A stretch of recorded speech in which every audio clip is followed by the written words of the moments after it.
আপনি কি জানেন আপনি মারা যাওয়ার ঠিক কতক্ষণ পর পৃথিবী থেকে আপনার শেষ চিহ্নটুকু মুছে যাবে? না, আমি আপনার শরীরের কথা বলছি না। আমি বলছি আপনার ডিজিটাল আত্মার কথা। আমরা যখন একটা প্রতিমাকে বিসর্জন দিতে নিয়ে যাই, আমরা জানি তার কাঠামোটা থেকে যাবে আর প্রাণটা ফিরে যাবে কৈলাসে। কিন্তু দুঃখের বিষয় হলো আমাদের জেনারেশনের কোনো কৈলাস নেই।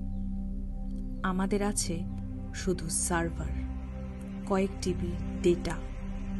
আপনার পাসওয়ার্ড, আপনার সিক্রেট চ্যাট, আপনার গ্যালারির ওই অগোছালো ছবিগুলো সবটাই একটা বিসর্জনের অপেক্ষায়। বিসর্জনের এই ভিড়টা খেয়াল করেছেন? সবাই সেলফি তুলছে, সবাই অমর হতে চাইছে এই লেন্সের ভেতর। অথচ ট্র্যাজেডি হলো আপনি মারা যাওয়ার ঠিক 5 বছর পর ইন্টারনেটে আপনার নাম সার্চ করলে হয়তো একটা আবছা লিঙ্কও খুঁজে পাওয়া যাবে না। আপনার ফেসবুক প্রোফাইলটা হবে একটা ডিজিটাল সমাধি, যেখানে কেউ একটা মোমবাতিও জ্বালাতে আসবে না।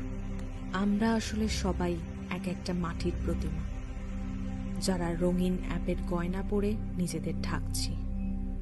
অথচ আমাদের অস্তিত্ব আজ গুগল বা মেটার দয়ার ওপর টিকে আছে।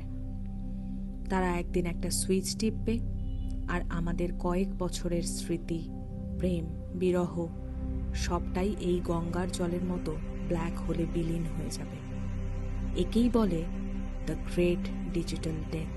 প্রতিমা জলে মিশলে মাটি হয়ে যায়, কিন্তু ডেটা যখন ডিলিট হয় তখন সে শূন্য হয়ে যায়। আমরা কি তবে মাটির ঠাকুরের চেয়েও বেশি নশ্বর? বিসর্জন শেষে এই যে কাঠামোটা পড়ে থাকে, ওটা আমাদের ব্রাউজার হিস্ট্রি, ওটাই শেষ চিহ্ন।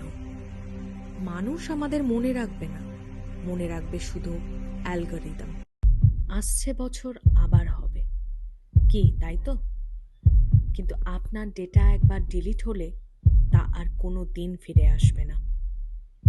একবার ভেবে দেখুন তো, আজ বিসর্জনটা কার হচ্ছে?